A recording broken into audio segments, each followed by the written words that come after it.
Hello and welcome to Calliope Sirens. So I'm going to be talking about tips and tricks on how to create characters and what helps me and what might help you. Now they might not work for everyone, but maybe one of these will work. So the first tip I'm going to be talking about is cafeastrology, which is a website where you put in your birth date and where you were born and your name, even though your name has no impact. And it's going to tell you all of your astrology stuff. Now, I'm not a firm believer in astrology, but I do think it's very helpful when creating characters. So, what I'm doing right now is I'm creating a Google Doc. And so on the Google Doc, what I did is I deleted all of the huge chart things, and now I'm going through all of the points one by one and seeing what fits my character versus what doesn't fit my character. So, a lot of these fit. And maybe it's just I'm lucky because I kind of chose Cancer at random. I looked at a few traits and it was like, hey, here we go. Also, I had a little bit of hiccup because it didn't go back before the 1900s, which I guess makes sense. But I think I just did the 1900, which was the closest. I also ended up doing research on where he was born and where I wanted his family to come from, and I ended up choosing Bristol in England. So this is me going through every single thing, one by one, and choosing which ones fits.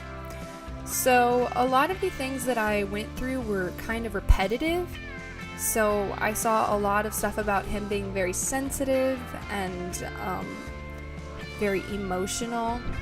My cat's here, I don't know if you can hear him. He's rubbing his face on the microphone.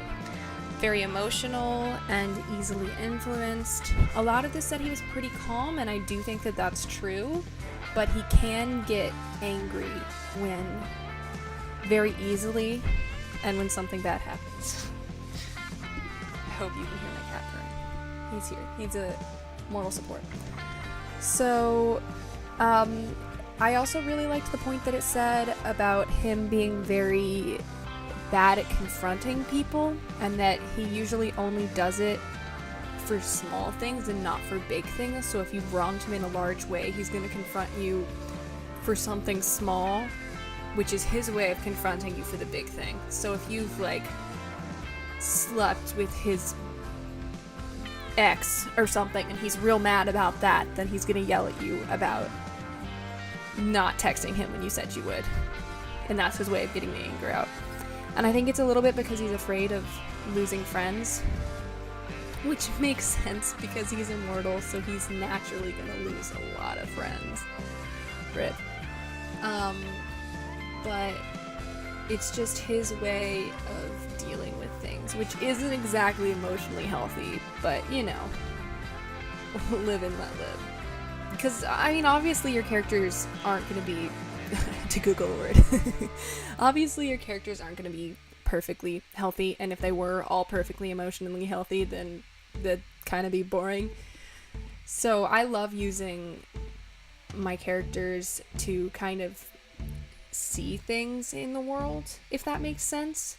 So doing all of these research on characters and characters' ambitions and thoughts and psychology has really helped me understand people's psychology in the real world. So, writing tips that help you in real life. Hey! One of the things that did say a lot is that he was very romantic, which he is as a person, which doesn't go well with the whole immortal thing, because, not many people in this universe are immortal. So, naturally, if he falls in love with someone, the truth of the matter is he's probably going to outlive them, and he's just going to have to sit by and watch them die. So fun. So I worked on that a little bit because I know that he would really want to be with people, and he obviously couldn't stand to be alone this whole 150 something years, So he at least had one romance that went well, sort of, that he did really fall in love with the person. But what ended up happening is he panicked and left and moved to Boston for a little bit, and then he was like, oh my gosh, I'm being silly, I should go be with him. What's wrong with me? Oh my gosh. And so he comes back to New York, and you know, in those days you couldn't like send a text.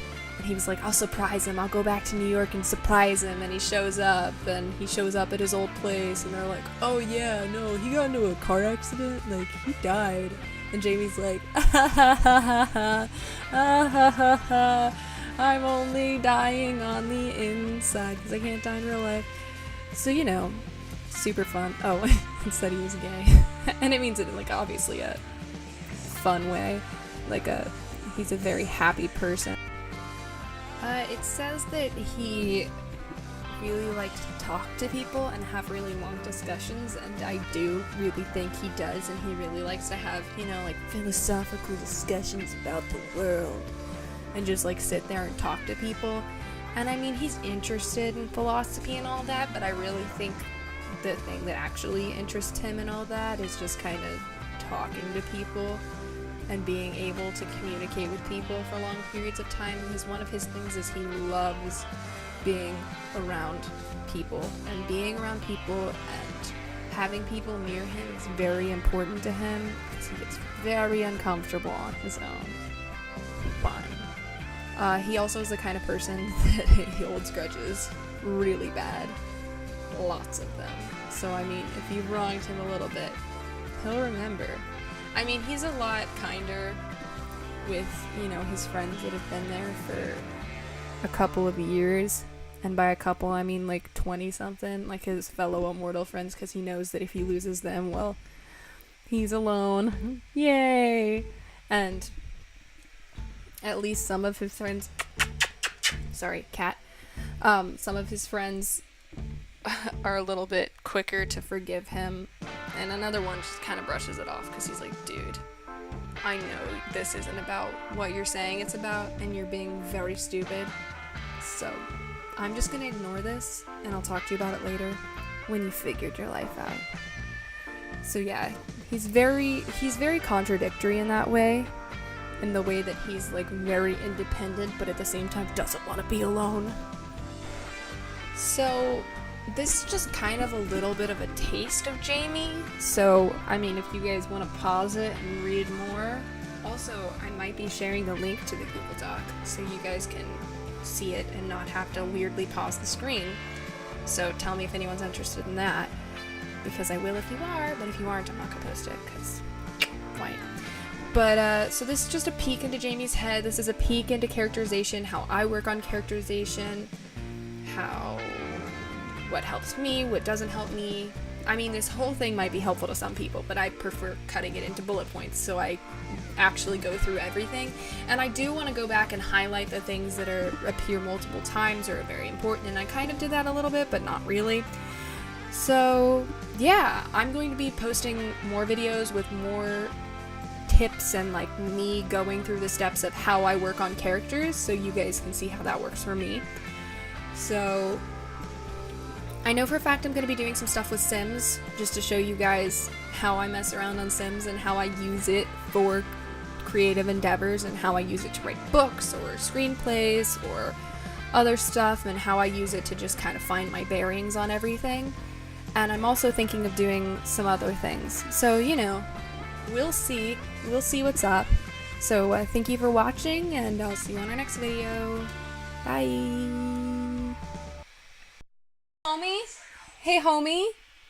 What? Could you not play your music right now? Because I'm trying to record a voiceover. I have to stop it now and restart. Hey,